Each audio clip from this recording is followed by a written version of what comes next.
We've got a little bit of a treat in store for you today. We've got two very special guests, one of whom I'm sure you'll be a little bit more familiar with. It's our very own James Allison, and alongside him, a true Olympic great, a sailing icon. He medalled at 5 consecutive Olympics in a row.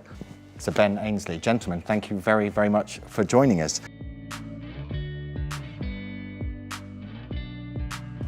Well, I got into the sport through my parents, Roddy and Sue, and they were very keen amateur sailors. Actually, they were from the north of England, around just south of Manchester, and they used to go to North Wales at the weekend sailing, and used to go off on these little boats called folk boats, which are like 25-foot clinker-built classic boats, and no idea what they're doing, and they'd sort of sail across the Irish Sea to Dunleary or somewhere like that for a few beers and come back the next day. But I was very fortunate. I was about 8 years old. My family moved to Cornwall, and that was just, as you can imagine, a dream for a young kid kind of into sailing to grow up down there and have so much access to the water.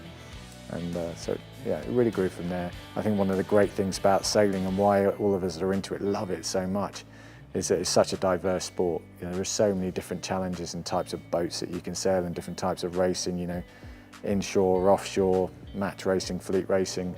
There's always a different challenge, and that's what's great about it. I know I wound up in Formula One because I had an engineering degree and I was a massive F1 fan. And I sort of thought that the engineering in F1 would be a lot more fun, and was lucky enough to fall into a job in the early 90s in an F1 team and have never had a proper job since. So I've just worked in F1 and have loved every single year of it.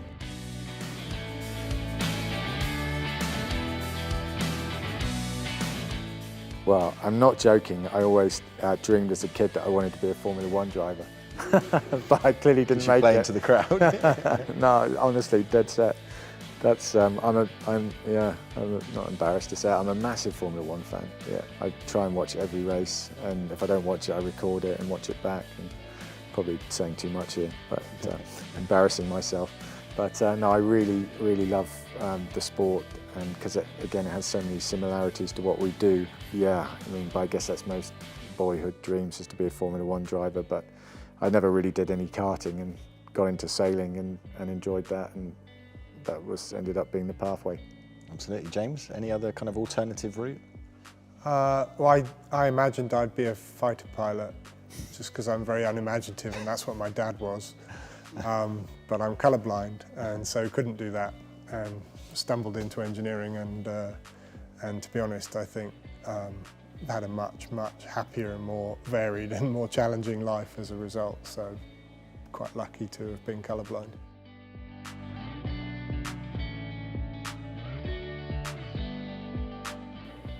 We were, I guess, through the sailing team, we were probably the first sports property that Jim and INEOS got involved with. But very soon after that involvement, I think Jim met Toto, or they were introduced somehow, and then started talking about potentially getting involved in Formula One, which is really exciting from our perspective, because most of the guys in the sailing team, if not all of them, are sort of Formula One fans. And so that sort of development through to the relationship with Mercedes was a big moment. The atmosphere here at Mercedes, considering what the team has achieved in Formula One and how humble and driven everybody is, it's really, really refreshing to see that. And like I say, we'll have a massive impact on our team. The America's Cup is very similar to Formula One. It's a technology race. It's about developing the IP, the skills, the know-how to design and build the fastest boat, and then obviously sail it in the required manner to be successful. You've got to have the fastest boat. It's no sort of coincidence that generally it tends to be the best driver and the fastest boat or the fastest car that wins it. In your sport, Lewis is undoubtedly the best driver of his generation, and married up with the best car, and the results speak for themselves. As sailors, we've got to feed back, just as the drivers do in F1, we've got to feed back to the designers and help them in the development phase, so it's not just that we rock up and expect the fastest boat, and if we don't get it, it's the designer's fault. We very much take just as much responsibility as a sailing team to make sure that we're giving that feedback and we're also sailing the boat to its optimum. So it's a big challenge for everyone.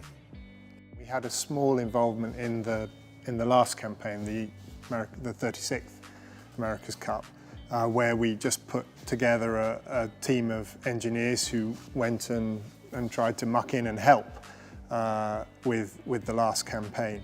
And that exposure was enough for us to see that it was exciting, that it was difficult. I mean, you know, our own sport, Formula One, is really hard, famously difficult to get all the ducks lined up, making sure that every part of the chain is strong, because you'll be broken by any weak link at any point in the chain. Our exposure last time round was enough for us to see that there's a massive parallel there. It's difficult, and you have to get every part of it in good shape in order to be able to have a competitive boat.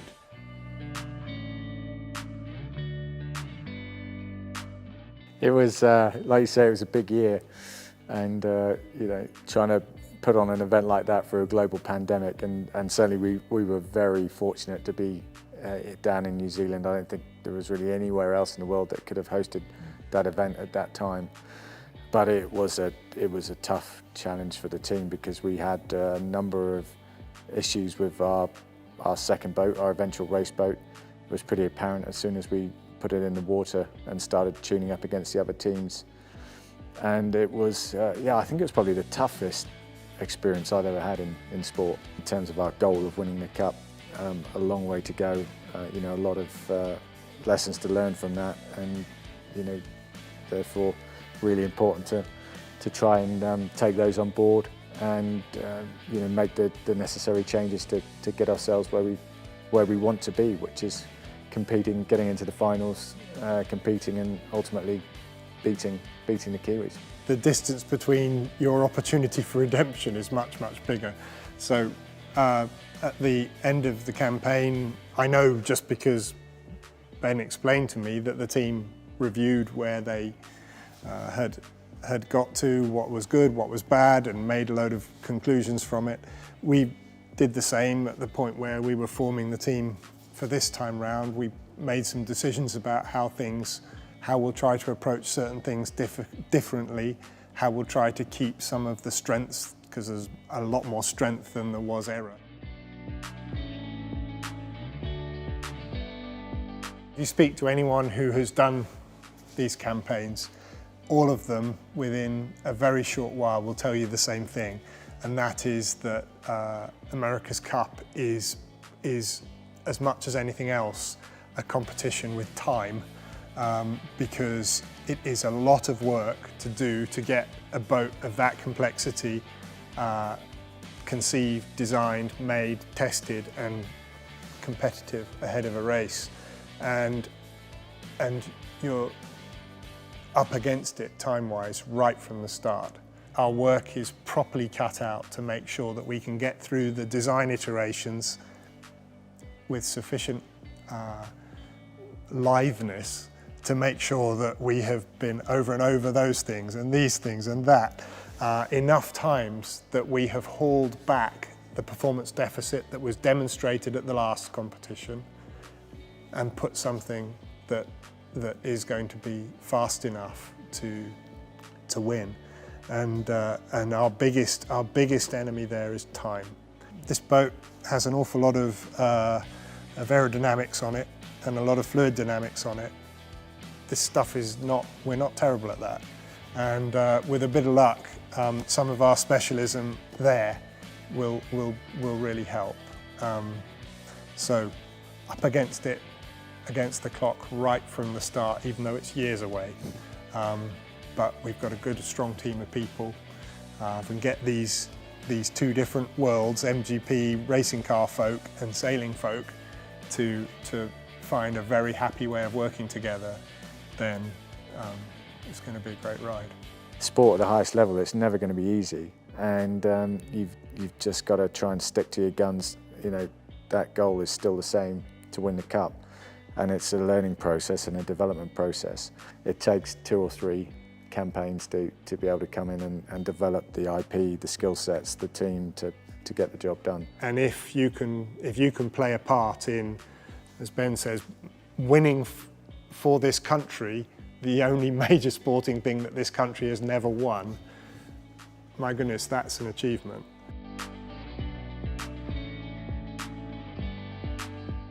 With our relationship with the Kiwis, we've announced that we will have a Youth Cup and a Women's America's Cup in this next cycle to be raced in this AC40 class of boat, which will be a new class of boat designed by the Defender, which will not only host the Youth Cup and the Women's Cup, but also the preliminary regattas that we'll have in the build-up to the next Cup. That's a great initiative. So a lot of progression actually within the sport, but we can never really do enough in terms of inspiring the next generation of sailors and getting that diversity right.